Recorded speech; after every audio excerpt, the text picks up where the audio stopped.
Congress MP ராகுல் காந்தியின் இந்திய ஒற்றுமை நீதி பயணம் மணிப்பூர் மாநிலத்திலிருந்து இன்று தொடங்கியது. இதனிடையே வட மாநிலங்களில் மகர சங்கராந்தி கொண்டாட்டம் களை கட்டியது. தேசிய அளவில் இன்றைய முக்கிய நிகழ்வுகள் குறித்து விவரிக்கிறார் செய்தியாளர் ரமேஷ்குமார். தமிழ்நாட்டில் பொங்கலை முன்னிட்டு போகி கொண்டாடப்பட்டதைப் போல வடமாநிலங்களில் மகர சங்கராந்தி கொண்டாட்டம் இன்று களை கட்டியது.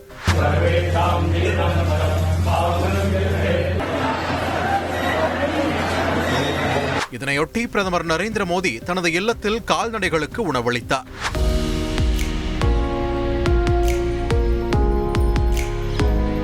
கும்பமேளாவுக்கு அடுத்து பெரிய நிகழ்வாக கருதப்படும் கங்கா சாகர் மேளா மேற்கு வங்க மாநிலத்தின் தெற்கு 24 பர்கனஸ் மாவட்டத்தில் நடைபெற்றது.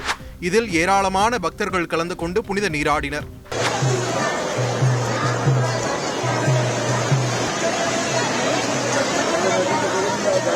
அதேபோல் உத்தரகண்ட் மாநிலம் ஹரித்வாரில் மகர சங்கராந்தியை கொண்டாடிய பக்தர்கள் கங்கை நதிக்கரையில் புனித நீராடி வழிபாடு நடத்தினர். மறுபுறம் நகரில் மேளதாளத்துடன் போகி பண்டிகையை கொண்டாடிய ஆந்திர மாநில அமைச்சர் ரோஜா மக்களுக்கு சங்கராந்தி வாழ்த்து தெரிவித்தார்.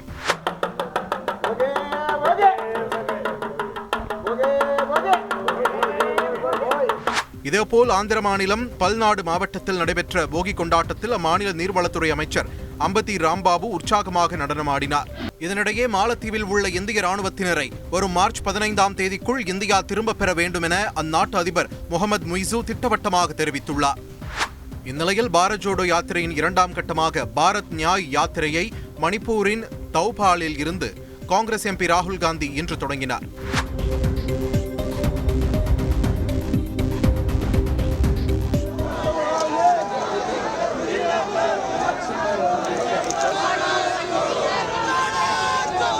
நிகழ்ச்சியில் பேசிய ராகுல் காந்தி பாஜக மற்றும் RSSின் விருப்ப அரசியலால் மணிப்பூர் மாநிலம் தன் மதிப்பை இழந்துவிட்டதாக குற்றம் சாட்டினார். மணிப்பூர் மக்கள் அனுபவித்த வழிகளையும் இழப்புகளையும் நாங்கள் உணர்ந்திருக்கோம். மணிப்பூர் மாநிலத்தில் முன்பு இருந்த அமைதியையும் நல்லிணக்கத்தையும் மீண்டும் கொண்டு வருவோம்.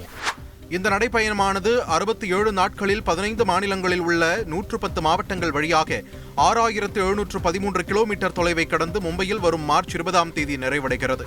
செய்தியாளர் ரமேஷ்குமார் வழங்கும் கூடுதல் தகவல். கடந்த ஆண்டு நடைபெற்ற கர்நாடகா, ஹிமாச்சல் பிரதேஷ் உள்ளிட்ட மாநில சட்டப்பேரவை தேர்தலில் காங்கிரஸ் கட்சியினுடைய வெற்றிக்கு ராகுல் காந்தி மேற்கொண்ட பாரத் ஜோடோ யாத்திரையினுடைய தாக்கம் மிக முக்கியமான ஒரு காரணம் என கூறப்பட்டது. தற்போது மக்களவை தேர்தல் நெருங்கி வரக்கூடிய இந்த சூழ்நிலையில் ராகுல் காந்தி மேற்கொண்டுள்ள இந்த 2வது கட்ட யாத்திரை காங்கிரஸ் கட்சிக்கு தேர்தலில் கை கொடுக்குமா, அது எந்த அளவுக்கு தாக்கத்தை ஏற்படுத்தும் என்பது விரைவில் தெரிய வரும். கல்பனா, நன்றி ரமேஷ்குமார். செய்திகளை உடனுக்குடன் தெரிந்து கொள்ள உடனே சப்ஸ்கிரைப் பண்ணுங்க.